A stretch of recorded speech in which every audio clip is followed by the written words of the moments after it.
Welcome to the Deaf Kid Show. Let's go. Hey! All right. Welcome to the GK Show. Fun music at the beginning. Yeah!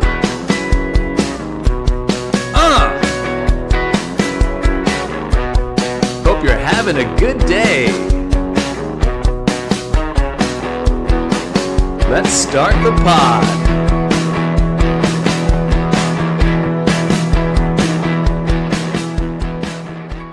What's up, everybody? It's quite late, and I realized that I haven't put out a podcast. So I finally have some time. I'm back from my show, and my family's asleep, so time to crank it out a little bit. I'm going to cover a couple of topics that have been on my mind, and then I'm going to read a few articles that are quite interesting. This is what I've been thinking. I've never been in a fight. I've never been in a real fight. And I'm a man, and stereotypically men are supposed to fight, right? Somebody disrespects you, you punch them with your fists.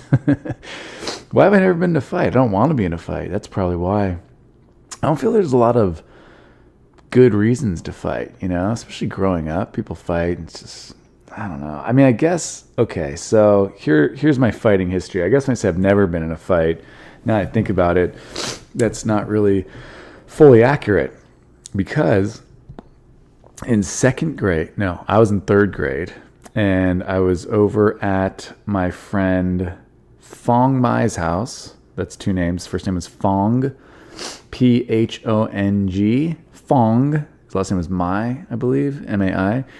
And we were having a birthday party for Phong, bunch of kids running around, and I remember I was waiting my turn to play Sega Genesis, okay? Sega Genesis, I did not have. I was a Nintendo guy. I don't know if you guys remember this, but it's like you either were a Genesis dude or a Nintendo guy, and I don't know if there was overlap, okay? I did have a Game Gear later in life, which was Sega. Remember that? Remember when you turned on any Sega game? It would go, Sega. Oh, I can't believe how long I've been alive. People always go, life's short, man. Life's short? I'm 35. I feel like I've done a lot of stuff. I used to play Sega all the time. And so anyways, I never had a Sega Genesis actually hooked up to the TV. I had a Game Gear later. But at this point in my life, I had Game Gear. If you don't know, by the way, it was like Game Boy. That was Sega's Game Boy. Nintendo Game Boy? I also had a Game Boy. Oh my God, I had lived the best life ever. I just realized that. I want to text my parents right now and thank them for everything. I ended up with a Game Boy and a Game Gear. Different points in my life, but I had them. So everybody was playing this game on Genesis, Sega Genesis, and I was waiting for my turn to play. Finally got my turn, okay?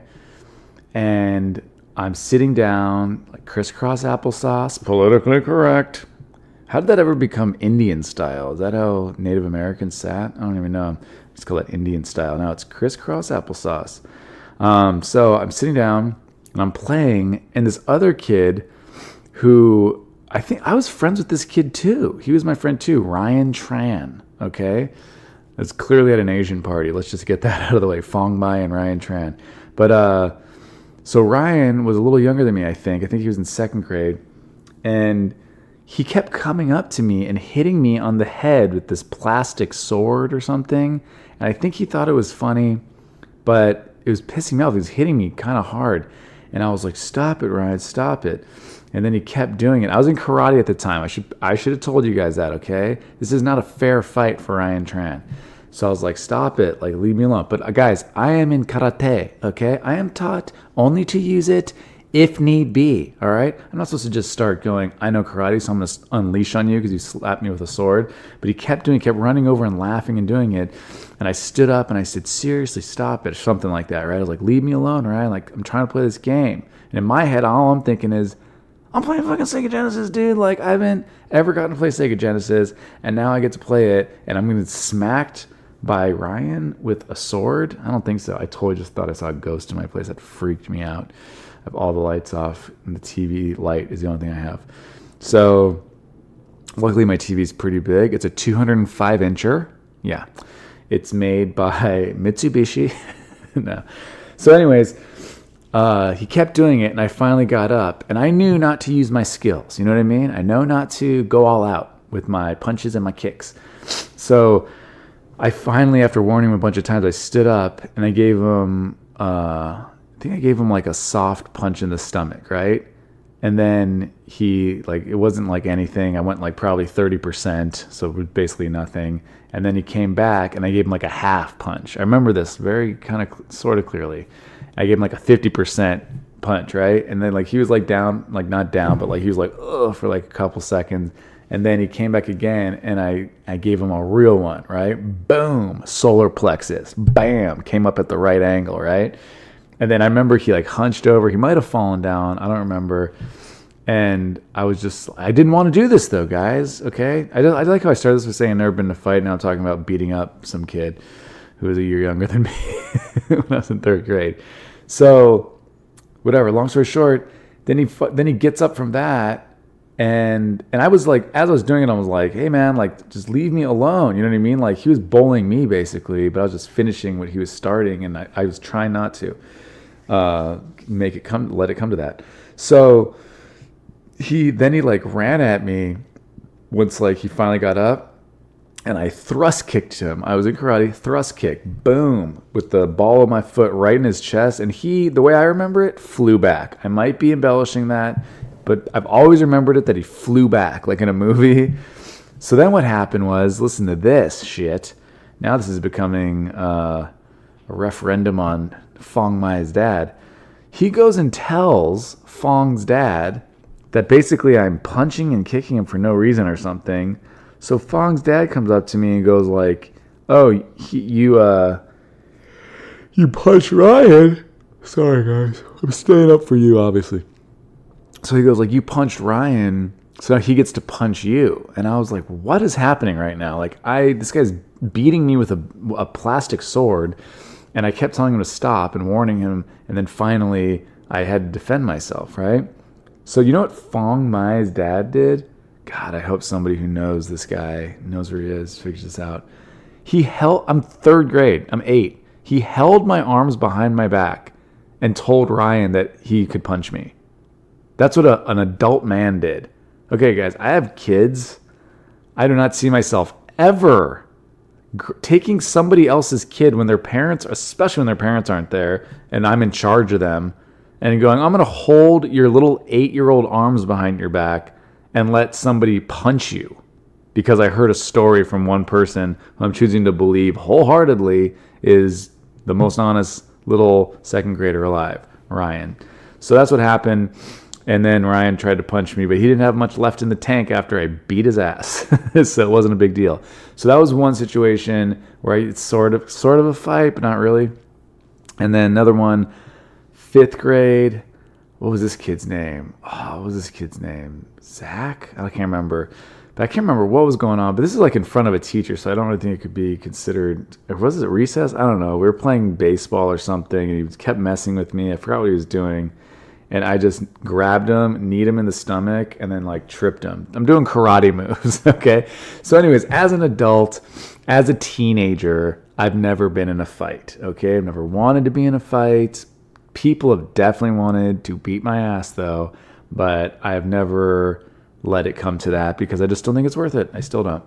So here's a story about when I almost got, here's why I don't want to be in a fight, okay? Every time I've been in a situation, you know, sometimes you're at like a crowded bar and you're just like everyone's bumping into everybody, and then people where I grew up would be like, "Fuck, you stepped on my shoe, bro. Fuck, you stepped on my shoe, man." And it's like, dude, obviously not on purpose. We're in a crowd. Do you remember that part? Like, I didn't see you from across the room and just run over and like, yeah, jump and slam my heel into your toes because I hate your foot. We're in a crowd. We're bumping into each other. Same as like when you're at a bar and just like bump into somebody because you're in a crowd. And they're like, "Hey, you hit me, bro." It's like, do you think this is my move? You think I'm just starting random fights? Everyone's bumping into everybody. Chill out. So I'd always talk my way out of fights. Like one time I was at UCLA when I was 19 or 20. I can't remember. I was a year removed from college.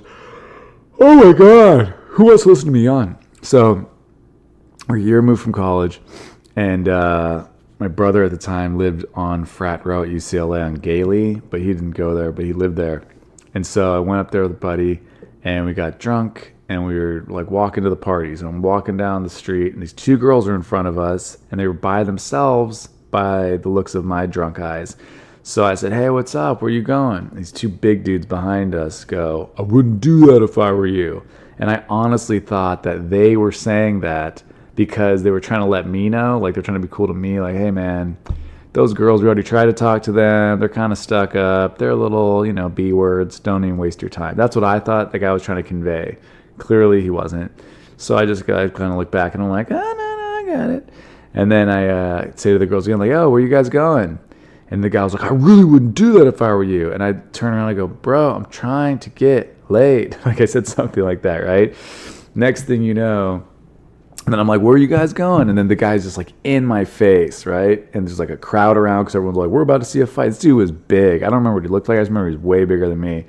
And this guy was like, I'm going to beat your ass. I'm going to beat your ass, you freshman. And I remember, even though I'm really drunk, I don't like let little things like that slide. I go, hey, man, I don't go here, but if I did, I wouldn't be a freshman. I'd technically be a sophomore. That's neither here nor there. Like, this is how I talk, even when I'm drunk and a guy's in my face trying to get me to fight him.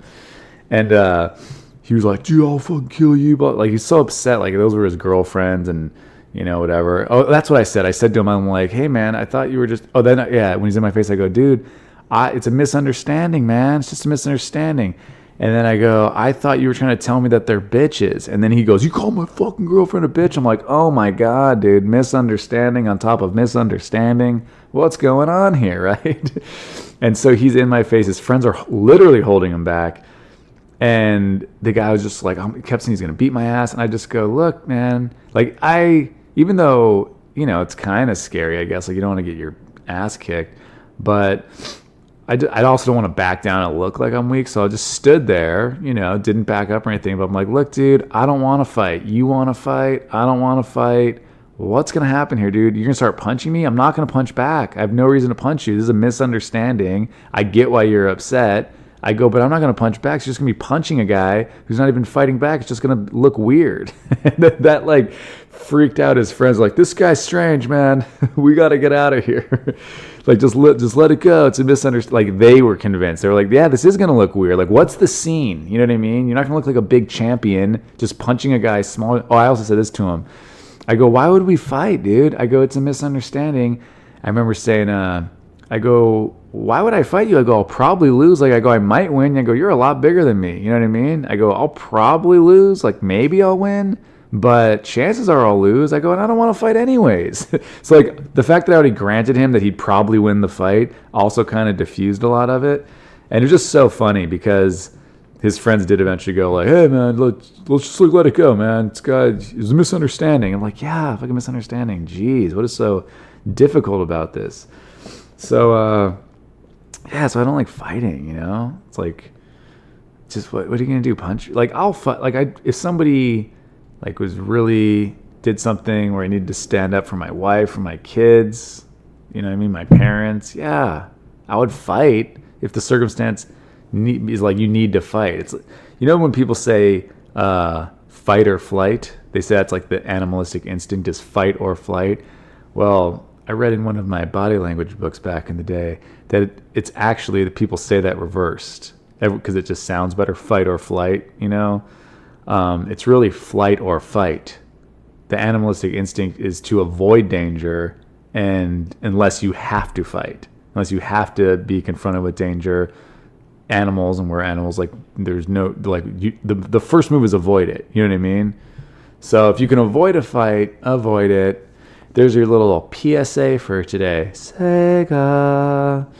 God, I want to go look up this old video game beginnings now to see that. All right, so that was one thing I was thinking. Another thing I was thinking is how interesting politics is, where because obviously we got the whole new cycle coming around. People want to be president, and then it's like, Trump's president, and a lot of people hate Trump, a lot of people love Trump, and then there's all the Democrats running. Was it like 20 something Democrats running, and it's just weird the way people, like, we're programmed. We all know that major problems aren't fixed with simple answers, like for most things. But yet we all get behind candidates on both sides who just say kind of like big platitudes we like, this thing needs to be this, and I'm the person that's gonna do it. And everyone's like, yeah. What? You know what I mean? No one would get behind somebody and go, hey, look, that's actually a very complex issue, and I think some of what that person said is probably right, but also this, and, it's going to take a lot of time, and we also got to rewire the way we think as a society, because you can't just fix things from the government down. People would be like, whoa, boring. Snooze fest, not listening. Tell me someone that's going to be like, we need the boobity bop, and then the boobity boo boo, and everyone's like, yeah, finally somebody with the bibbity boppity bibbity boo. It's just both sides, and it's so weird to me that people are just so into political candidates. Like, I get why you'd support certain causes and stuff, but to trust like these people. I went to Politicon a couple years ago, right? Which is, if you don't know, it's like this, I guess it's like Comic-Con for politics. And a friend of mine and I, we thought it'd be fun to go. And because we've never been to something like that, we kind of like pay attention, what's going on in politics, and, we have some views on stuff, like everybody else. I'm going to tell you guys, anyone listening, everybody seemed nuts. Everybody, to me, seemed, not everybody. I mean, there's a couple people like, there's like some comics there that I knew because they're doing a show. But it's either like one side is all these crazy left-wing people that are like, hey, we're having like a pussy hat knitting booth. I'm like, that is so weird. And then there's like other people who are just in like full-on MAGA gear. It's just like, fucking what? Like, that's who you are? Head to toe in red, like, Make America Great Again stuff. Like, I don't care who you voted for either way. Like, everyone has their own reasons and stuff and all that, fine. But to be that invested in like a side, and just people going to see certain people talk, and just boners, like metaphorical boners for like anything that person said, like yeah.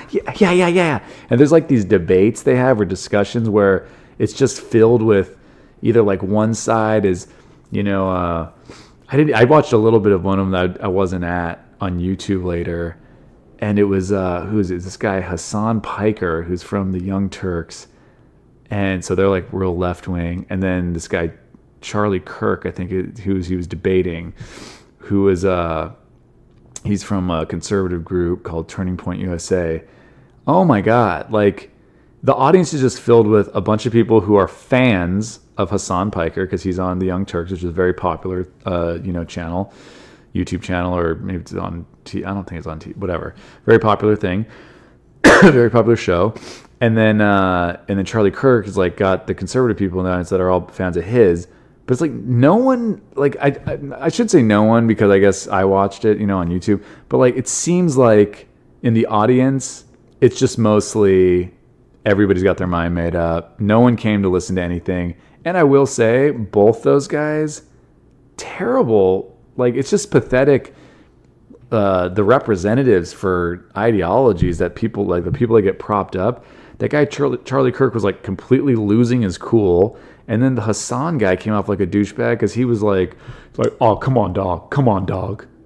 And I'm like, what is happening? Like, this is a real discussion. Like, if I could get up there and do it, I don't think it's good enough. You know what I mean? Just like one guy trying to be, that guy Hassan just seemed like he was trying to be the coolest dude alive. Like, he watches the movie Swingers or something, and just gets a hard on. I don't know. I keep making boner references, but like, he just seemed like he was trying to be like, look how laid back and cool I am. The other guy's like, look how passionate I am. I'm freaking out. I'm yelling. It's like, what is this? It's just so weird to me but these people are both very popular in their own, respective, elements, situations, whatever, like that guy Hassan's got a big following, this guy Char's got a big following. It's just weird how people don't see through crap. It's just, I don't know. That's why I am politically homeless, as they say. So anyways, I just think it's like weird. But I also think certain things are weird too, where it has nothing to do with politics. Just advertisements, like a celebrity endorsement.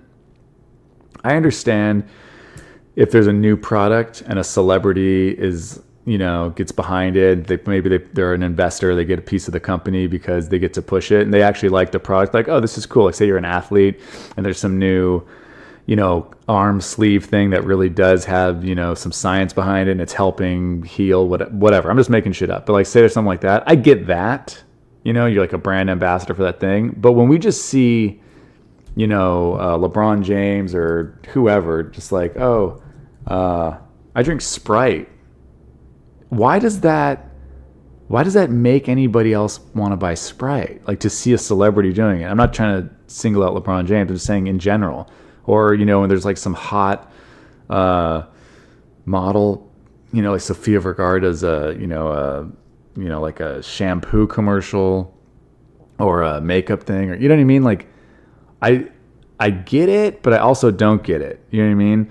I get the idea that it brings eyeballs to your thing. That I totally get. But the idea that anyone's like, oh man, does LeBron really just like pound sugary Sprites all day? Because from what I understand, the guy spends like $1.5 million a year on a nutritionist or something, or on his training and like all together, like his body and his training and nutrition, all that stuff together. He spends like over $1 million on it. It's like, I don't think his nutritionist is like, hey, Bron, pound like a 2 liter of Sprite and you're good, dude. Like, I don't know. I just don't understand why. I'm not taking myself out of it. I'm just saying in general, like, I'm very susceptible to ads. I'm just saying we're all just so dumb. Like, I just feel like we're all stupid, me included, not trying to shit on anybody. We're all just morons. Oh man, that actor I like, Ray Liotta, he drinks 1800 tequila. I bet it's the best stuff ever. He was in Goodfellas. Like, what's wrong with us? We're just idiots. Even just models wearing clothes, right? I mean, that makes sense, I guess, because the clothes look better on them and then we want to wear them. Okay, that one makes sense. But, yeah, just the idea of somebody who you recognize telling you to, eat DiGiorno pizza or whatever the fuck. It's just, oh, I guess I'll eat it because they eat it. I want to be like them.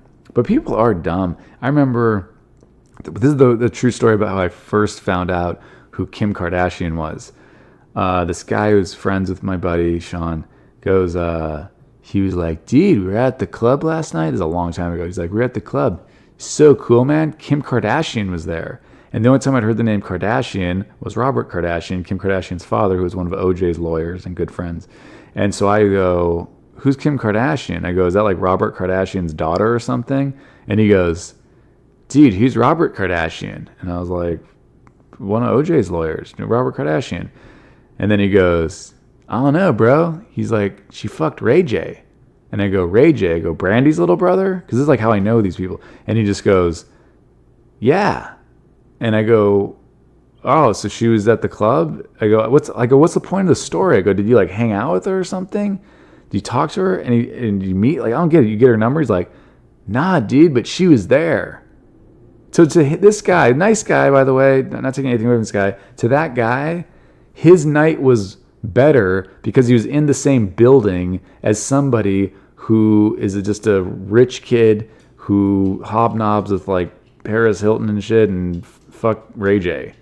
So his night was better, like, because that was his story to tell. Guess where I was last night? Same place as this person. Didn't talk to him. Didn't meet him. They don't know me. I know who they are because they had sex with a celebrity's younger brother, who's now a celebrity. Like, okay, it's just the human mind, man. We're just like idiots. All right, I'm gonna do a couple of these stories. It's super late, and let's see. Okay, so I thought this one was pretty funny. Conor McGregor allegedly punches old man in the head over whiskey dispute. And I watched this video.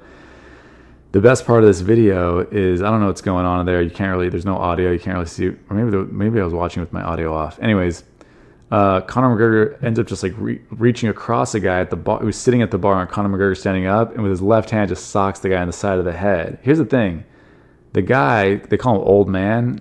The dude, I can't really tell from the video. Dude looks like he's probably, mid 40s, 50. I don't know. Maybe I'm older now, so people just look, when they're a certain age, they just look different or something. I don't know.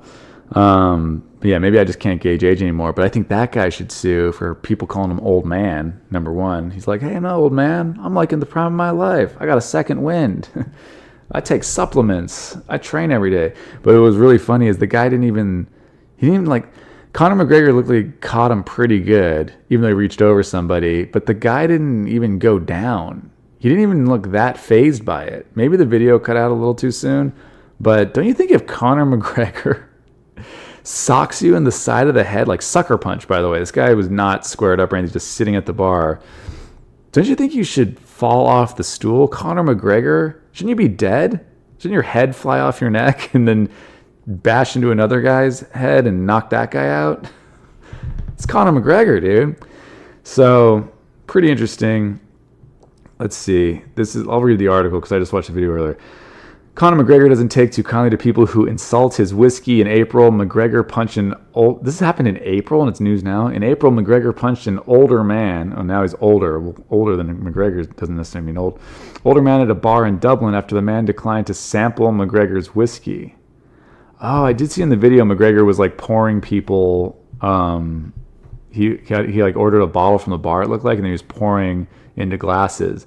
And I think he has his own whiskey line, I think I heard. So maybe that was it. He wanted people to try it. In the video, McGregor can be seen trying to give the man a cup for a sample of whiskey. The man rejects the cup twice. McGregor then pours whiskey for a few other people at the bar. At that point, the video cuts to a few minutes later. It's unclear whether McGregor and the man are exchanging words. When the man turns away, McGregor punches the man in the face with his left hand. Yeah, what the fuck? Dude, such a shitty move. Incredibly, the man doesn't seem fazed. Thank you. That's what I said. He remains seated on his stool. McGregor is quickly rushed away. I think the guy, either McGregor doesn't hit as hard as we think, which I'm sure he hits really hard. I wouldn't want to get hit by that guy. Or that guy on the stool is probably just hammered. They're in Dublin. This guy's just old Irish dude, older Irish guy. Now I get sued, right? By my own reasoning. Yeah, maybe just like he's going to feel it the next day. You know what I mean? Like maybe he's not even going to remember it. He was so wasted, and the next day he's just going to wake up. He's like, why is my entire head caved in? They're like, dude, Conor McGregor punched you in the side of the face last night. What? Police reportedly opened an investigation following the incident, but McGregor was never charged. That's insane. You punch a guy in the face, you're not charged? Police have reportedly seen the video of McGregor punching the man, according to TMZ. UFC president Dana White, McGregor video is pretty bad. During an interview Thursday, UFC President Dana White said he was previously aware of the incident but didn't know the context. He did concede it was a bad look for McGregor, though. Yeah, it's a bad look. Sucker punching an old dude at a bar just because he doesn't want to drink your whiskey. That happened in April. I knew that happened. They just got the video. It's pretty bad, White said when speaking to Jim Rohn on Thursday. Not allegedly. It's pretty clear it's him. So apparently this was in a pub in Ireland, and it was an argument over whiskey. Conor has a whiskey now, and it was an argument over the whiskey, and Conor reaches out and hits him with a left hook. I don't know the context of it. I don't know the entire story, but he punches a guy, an older man, in the face. I don't know if I'm going to read this whole article. I just think it's interesting. MMA, UFC, that's the one sport where you can be a total asshole, it seems like, and it doesn't hurt your brand. It can actually help it. You know what I mean? I feel like if you're a baseball player or you're a NBA guy, can you imagine if like an NBA guy, like say LeBron James, like he's having a good first half, they go to halftime and the sideline reporter calls him over. She's like, hey LeBron, like you're having a great half, your team's up by 3 and it's game 5 of the playoffs. He's just like, yeah, suck my dick, fuck you, get out of my face, fucking trying to bother me with this bullshit. People would be like, oh my God, what a jerk. But in UFC, MMA, I'm not saying all these guys are like that because they're not. I'm sure there's plenty of great guys, and I don't really follow up. I'm sure there's a bunch of great dudes. But I'm saying you can be like, yeah, I'll fucking kick that guy's fucking ass and fuck his mom. And everyone's like, ooh, this is going to be a good fight. It's just weird how that works. While the legal fallout from McGregor over the incident is yet to be determined, it's yet another bit of trouble the fighter has created over the last few years between attacking a bus of UFC fighters, being accused of sexual assault in Ireland, or getting arrested for smashing a fan's phone. This latest video isn't exactly surprising. All right, whatever. I'm not a huge UFC guy, so I'm not gonna. The article's almost over. I guess I will. Some ads started to play. All right. Well, let's see. White didn't say whether or not McGregor would face punishment from the UFC over the punch, instead chalking up McGregor's behavior as standard for fighters. Here we go, from Dana White. Quote, "When you deal with fighters, guys who fight for a living, there's always something," White said when addressing McGregor. "If you look at some of the greatest fighters, Mike Tyson, what Tyson went through at his peak, every time you take a guy who is a professional fighter and you sprinkle a ton of money on top of it, get ready. Get ready for a disaster, literally a disaster." I think that's a little unfair to all the guys who don't do shit like that. Like, I think I get what he's saying, but I think there's so many people that don't do that. Yeah, I don't know. You know what? I was going to read this story. I don't know if there's anything funny to say about this. This guy was, I'm not going to read this story. Judge orders release of Missouri man in prison 2 decades. That just sounds horrible. Fucking, can you imagine being wrongfully imprisoned? That would be the worst. Sorry, these ads just keep popping up and starting to play, so I had to mute my laptop. All right, here's the last story. Jeffrey Epstein kept painting of Bill Clinton in drag at his house. So I saw Steve Byrne, a comedian I know, he posted on Instagram this picture of Bill Clinton in a dress and said something, what was his, I can't remember his caption. But anyways, Steve's a really funny guy. Go check him out. But I thought it was just a joke that Steve made or something going around the internet. So apparently, I'm going to read this headline again, then I'll read the article, because I've not read this article yet. Jeffrey Epstein kept painting of Bill Clinton in drag at his house. This painting is Bill Clinton in a blue dress. I'm looking at it. If you guys haven't seen, just Google it. He's wearing a blue dress, like off the shoulder with cleavage, but he doesn't have boobs. And he has red shoes, red heels on. And he's sitting in a chair sideways, pointing straight forward. And it's Bill Clinton's head on what appears to be like, this is so weird. This is okay. Let's read. Jeffrey Epstein kept a bizarre painting of Bill Clinton prominently displayed in his New York townhouse. It was reported on Thursday. Epstein's $77 million home in the Upper East Side, the largest private home in the city with 40 rooms over 7 floors. So can you just hear Trump going, "I've got a larger private home in the city, okay?" Jeffrey had a $77 million home, which is nice. It's kind of small. I have a $78 million home. It's a little bit bigger. It has 41 rooms on 8 floors. Anyways, the largest private home in the city with 40 rooms over 7 floors was described by the young girls he allegedly abused as being full of surreal and intimidating art. This is so strange. Among the most unusual works is an oil painting of Mr. Clinton dressed in a blue dress similar to the infamous one worn by Monica Lewinsky and wearing red stilettos. Mr. Clinton is shown lounging in a chair in the Oval Office and leering at the camera. The painting was spotted by a visitor to the house in October 2012. This painting is so strange. The artwork, dubbed Parsing Bill, was painted and sold by a New York-based Australian artist named Patrina Ryan Cleed. The two men were friends in the 2000s, with Mr. Clinton taking 4 trips on Epstein's private jet as part of his work with the Clinton Foundation. I heard he took 27 trips, so I don't know who wrote this article, but they're obviously not digging deep enough. These trips, accompanied once by actors Kevin Spacey and Chris Tucker, sparked a surge of interest in the mysterious Gatsby-esque Epstein. Jeffrey is both a highly successful... I love how they keep calling this guy Gatsby. I think they're saying that because they don't know how he made his money. But, I mean, poor Jay Gatsby, fictional character, being, tied to this pedophile guy. That's not cool. Gatsby didn't have much of underage people he was prostituting out to powerful elites. He's just throwing great parties trying to get the love of his life to show up. Jeffrey is both a highly successful financier and a committed philanthropist with a keen sense of global markets and an in-depth knowledge of 21st century science, said Mr. Clinton through a spokesman in 2002. What if his in-depth knowledge of 21st century science is about time travel and like multiverse and stuff? Oh man, I'm going down my own little weird thing. I'm just making stuff up.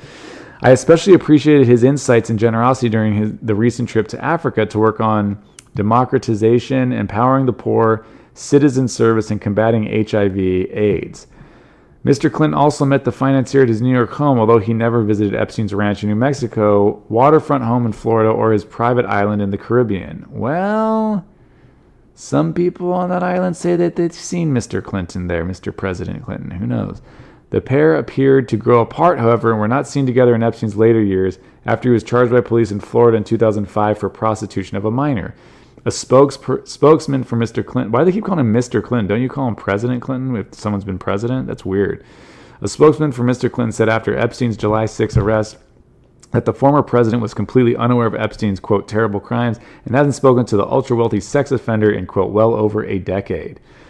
Story continues. Some speculate that Epstein's decision to hang the ghoulish painting was in response to his being, quote, dumped by his former friend. Well, that's pretty fucking funny if that is. Epstein was known for his eyebrow-raising tastes and furnishings. A life-size female doll hanging from a chandelier greeted his guests as they arrived. You have a life-size female doll hanging from a chandelier right as the guests arrive? That's not even in like a different weird room in your house. That's something everybody sees when they come in. That's weird. At the bottom of the staircase is a chessboard with each of its customized figurines modeled after one of his staffers. What?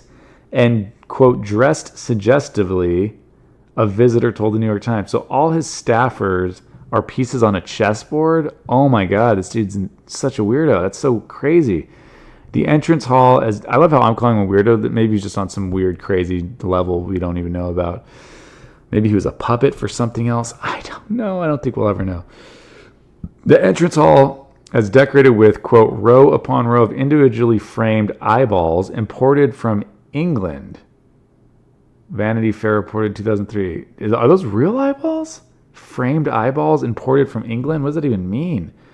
The same article described how Epstein kept a stuffed black poodle in his study, placed on top of a grand piano. Maybe that was just like his dog and it passed away and he stuffed it.